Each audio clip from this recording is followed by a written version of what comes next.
विनंती करते, आपण आम्हाला मार्गदर्शन करावं. स्नेहपूर्वक, स्नेह मनापेक्षा स्नेह जास्त चांगलं वाटतं. आपल्या राष्ट्रीय अध्यक्षा डॉक्टर फौजियाताई खान, आपले ज्येष्ठ नेते एकनाथराव खडसे साहेब, अनिल बाबू देशमुख, ज्यांचं मंत्रमुग्ध करणारं भाषण आपण सगळ्यांनी ऐकलं, ते महाराष्ट्रातील एक विचारवंत पत्रकार, ज्येष्ठ म्हणणार नाही, अभ्यासूही म्हणणार नाही, विचारवंत पत्रकार संजयजी आवटे, आमचे सहकारी शशिकांत शिंदे, या निमित्ताने उपस्थित असणाऱ्या महाराष्ट्राच्या प्रदेश महिला अध्यक्षा रोहिणीताई खडसे, माजी अध्यक्षा विद्याताई चव्हाण, निर्मलाताई प्रभावळकर, आमच्या सक्षनाताई सलगर, या ठिकाणी महाराष्ट्राच्या बाहेरून इथं उपस्थित असणाऱ्या डॉक्टर सीमा मलिक, श्रीमती पद्मिनी टीचर, श्रीमती कलई वाणी, श्रीमती ललिता सुभाष, हेतलबेन गुजरात वरून आलेत, श्रीमती शिबा लिओन, श्रुती हॅरिस, ज्योती छत्रपाल, या निमित्ताने इथं उपस्थित असणारे आमच्या ॲडव्होकेट हेमाताई पिंपळे, आशाताई मिरगे, आमचे महेशजी तपासे, नरेंद्र वर्मा साहेब, डॉक्टर सुरैना मल्होत्रा, सारिकाताई गायकवाड, पुणे जिल्ह्याच्या अध्यक्षा भारतीताई शेवाळे, अल्पनाताई पेंटर, भावनाताई घाणेकर, आदिती नलवडे, प्रियाताई बांदिवडेकर, स्वाती माने, बिंदुताई भोसले, बिल्किस शेख, सर्वच महाराष्ट्रातनं आलेल्या महिला आणि राज्याच्या बाहेरून आलेल्या सगळ्या महिला आणि बंधू भगिनींनो, आज या ठिकाणी महिलांना आरक्षण मिळालं पाहिजे ही भूमिका ठेवून आपणा सर्वांना या ठिकाणी फौजिया ताईंनी बोलवलेलं आहे. सगळ्यांची भाषणं झाली आणि खडसे साहेब मला म्हटले की आता सगळ्यांच्या नंतर काय बोलायचं. मी म्हटलं की मी आभाराचंच भाषण करेन, कारण सगळे विषय हे जवळपास झालेले आहेत आणि महिला संधी मिळाली की शौर्यत्व दाखवतात, पराक्रम दाखवतात, चिकाटी दाखवतात, यात काही शंका नाही. फक्त राज्यकारभारामध्ये भारतवर्षामध्ये पहिल्यांदा महिला काही करून दाखवतील हे जर कोणी विश्वासाने ठरवलं तर ते त्यांचं नाव आहे आदरणीय शरद पवार साहेब.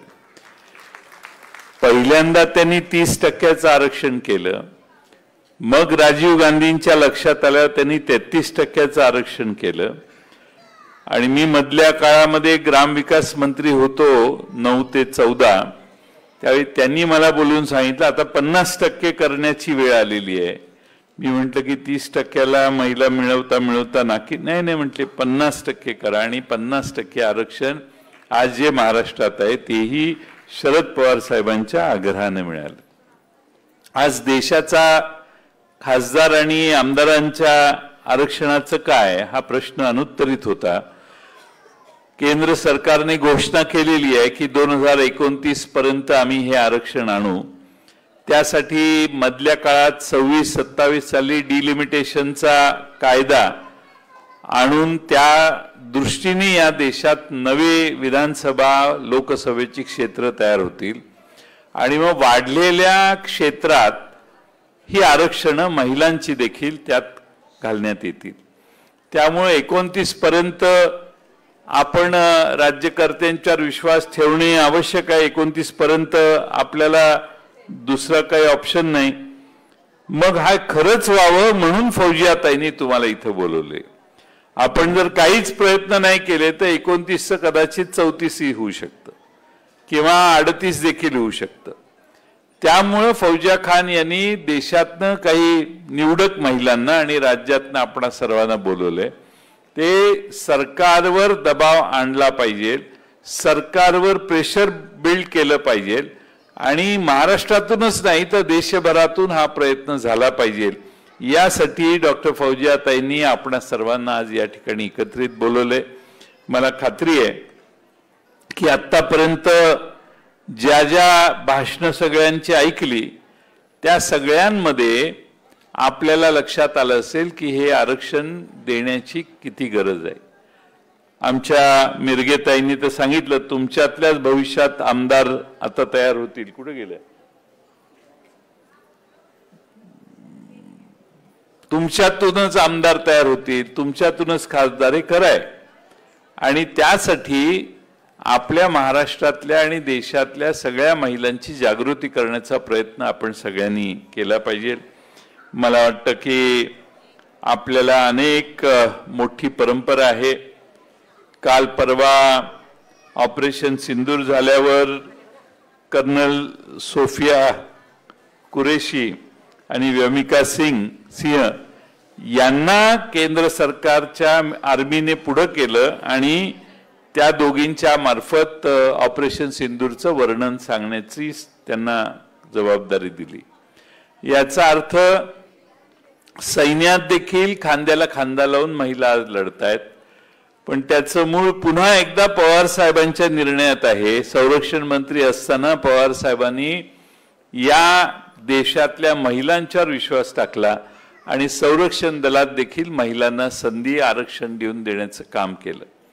आणि म्हणून आपणा सर्वांना खात्री असली पाहिजे की 29 साली खरंच निवडणुका झाल्यावर आम्हाला उभा राहायची संधी मिळाली आहे. आणि जर हे नाही झालं तर पुढाऱ्यांच्या पत्नीचं माझी आमदारकी जात असेल आणि तिथं महिलांचं आरक्षण असलं की मग माझ्या बायकोला उभा करा, असे कार्यक्रम सगळ्या महाराष्ट्रभर आणि देशभर सुरू होतील.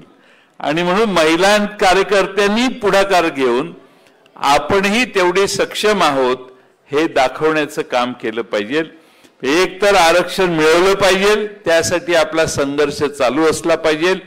त्यासाठी असे मेळावे सर्व महाराष्ट्र आणि देशभर झाले पाहिजेत. आणि दुसऱ्या बाजूने जे नवीन मतदारसंघ तयार होतील त्या मतदारसंघावर देखील डोळा ठेवून काम करायची सुरुवात सगळ्या महाराष्ट्रातल्या आणि देशातल्या महिलांनी सुरू केली पाहिजे. आज आपण फार मोठ्या संख्येनं इथं आलात. फार मोठे मुद्दे आपल्याला सांगण्यासारखे आहेत. ते सगळे सांगून मी आपला वेळ घेणार नाही. परंतु फार मोठ्या प्रमाणात आज महिलांच्यावर अन्याय आणि अत्याचार व्हायला लागलेत. एका बाजूने महिलांचं आरक्षण मागणारे आपण सगळे आहोत, पण दुसऱ्या बाजूने महिलांना न्याय मिळत नाही अशी देखील देशात महिलांची परिस्थिती आहे. अलीकडं इतक्या मोठ्या प्रमाणात महिलांच्यावरचे अत्याचार वाढायला लागलेले आहेत की प्रचंड मोठ्या प्रमाणात तळागाळातल्या वर्गापासून अतिशय मोठ्या खानदानी म्हणतात ज्याला, पैसेवाली लोक, त्यांच्यापर्यंत महिलांच्यावर कसे अत्याचार होतात ते आपण सगळे आता अनेक उदाहरणांच्या दृष्टीत दाखले देऊन बोलू शकतो. आपल्या सगळ्यांना तो आज अनुभव आलेला आहे. आणि म्हणून महिलांशी कसं वागायचं याचं शिकवण शाळेत शिकवली पाहिजे.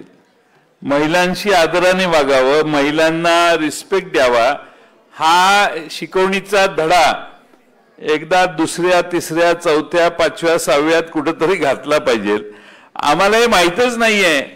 आणि विशेषतः महिलांशी आपुलकीनं आणि आदराने बोलून त्यांना त्यांची रिस्पेक्ट देऊन त्यांना अधिक प्रोत्साहन द्यावं, हा प्रयत्न अजूनही समाजात ऍक्सेप्ट होत नाही.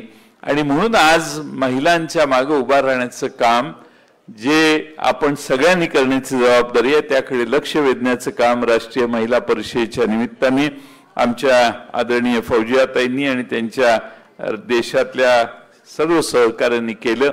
मला खरं म्हणजे सगळ्यांनी भाषण केल्यावर तुमचा जास्त वेळ घेण्याची काही अधिकार नाहीये, पण महाराष्ट्रातल्या सगळ्या अध्यक्षा ज्या आहेत, जिल्ह्याच्या अध्यक्षा ज्या उपस्थित आहेत, त्या सर्वांना वर 5व्या मजल्यावर एका हॉलमध्ये मीटिंग रूममध्ये आपल्या सगळ्यांना बोलवलेलं आहे. आणि राज्याचे अध्यक्ष, जिल्ह्याचे अध्यक्ष यांचा एक 15 मिनिटं चहा पिण्याच्या आत आढावा पूर्ण करू. पण सगळ्यांना वर बोलवण्याची व्यवस्था त्यांनी केलेली आहे.